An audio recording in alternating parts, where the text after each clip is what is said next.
You're listening to Brain Lenses, a show about how we perceive the world, ourselves, and each other. I'm Colin Wright.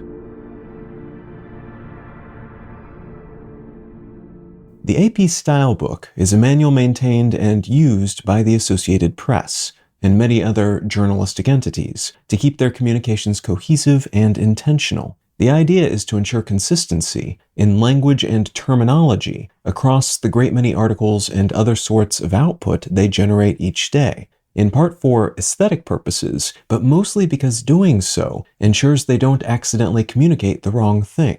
Case in point, a recent AP Style Book update cautions journalists about referring to the seeming behaviors and creations of generative artificial intelligence software using human terms. Doing so, even with the best of intentions and without obvious immediate negative repercussions, could over time personify these tools, imbuing them with implied but inaccurate properties and nudging the conversation surrounding them in unwarranted directions.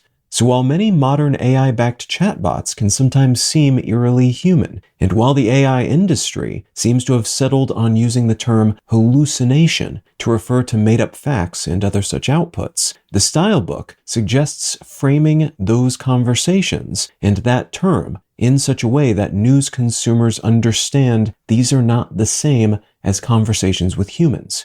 They're actually more closely related to choose-your-own-adventure books and games. And those hallucinations are not the same as human hallucinations. They're actually closer to sophisticated autocorrect tools that fill in the blanks with legit-seeming nonsense when they don't have appropriate, factual data to draw upon.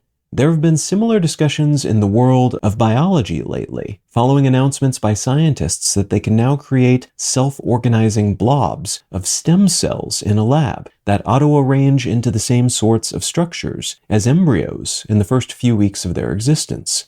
The issue they face is that the term human embryo would have conventionally referred to these types of cells organized in this way, but now they're asking whether it might make more sense to think in terms of what these sorts of cell clusters are capable of becoming rather than how they were formed. These synthetically produced pseudo-embryos will not become human beings, but they are similar to what we would typically today call human embryos when derived from human cells.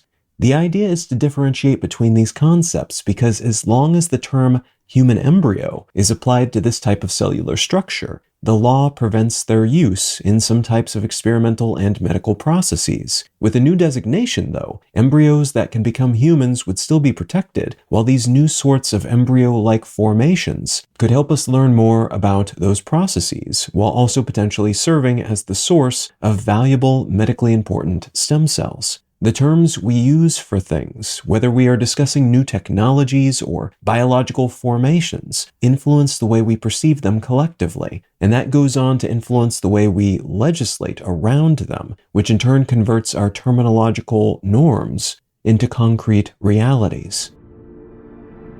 You can find out more about Brain Lenses, including how to support this show, and in return receive an additional episode of the show each week at brainlenses.com. You can also support this and all of my projects at understandery.com. I'm Colin Wright, and I'll talk to you again next week.